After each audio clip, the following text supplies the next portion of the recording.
చిన్న మదిలి వెళ్ళిపోమా లోకాన్ని బదిలి మళ్ళీ మళ్ళీ మోయగలవా కలల్ని ఈ కీర్తిని.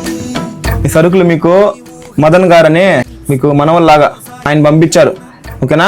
ఈ వీడియోలో కనిపిస్తున్న అవ్వాతాతల పరిస్థితి చాలా బాధాకరం. ఇప్పటి వరకు వారికి పెన్షన్ లేదు, రేషన్ కార్డు లేదు, అంతెందుకు ఆధార్ కార్డు కూడా లేదు. ఈ వయసులో వాళ్ళు ఎలాంటి పని చేసుకోలేరు, వాళ్ళకి ఎవరి సపోర్టు లేదు. ఇప్పటికే మేము మా సైడ్ నుంచి వాళ్ళకి ఒక ఇల్లు కట్టించాము, అలాగే ప్రతి నెల వారికి భోజనానికి అవసరమైన సరుకులను కూడా అందిస్తున్నాము. కానీ ప్రస్తుతం వారికి అత్యవసరంగా కావాల్సింది ఒక ఆధార్ కార్డు మాత్రమే. టెక్నికల్ ఇష్యూ వల్ల వాళ్ళ ఆధార్ కార్డు అప్లికేషన్ రిజెక్ట్ అయిందని విజయవాడ లేదా హైదరాబాద్ వెళ్లాలని చెప్తున్నారు. ఈ వయసులో వారు అంత దూరం ప్రయాణించడం చాలా కష్టమైన విషయం. ఈ తాతగారు అడుగుతున్నది ఒకటే, దయచేసి నాకు ఆధార్ కార్డు ఇప్పించండి సార్, నేను పెన్షన్ కి అప్లై చేసుకుంటాను అని. కాబట్టి తొట్టంబేడు మండలం విఆర్ఓ గారు, ఎంఆర్ఓ గారు మరియు దానికి సంబంధించిన అధికారులు దయచేసి స్పందించి వీలైనంత తొందరగా ఈ అవ్వాతాతలకు ఆధార్ కార్డు ఇష్యూ చేయాలని మనస్ఫూర్తిగా విజ్ఞప్తి చేస్తున్నాము.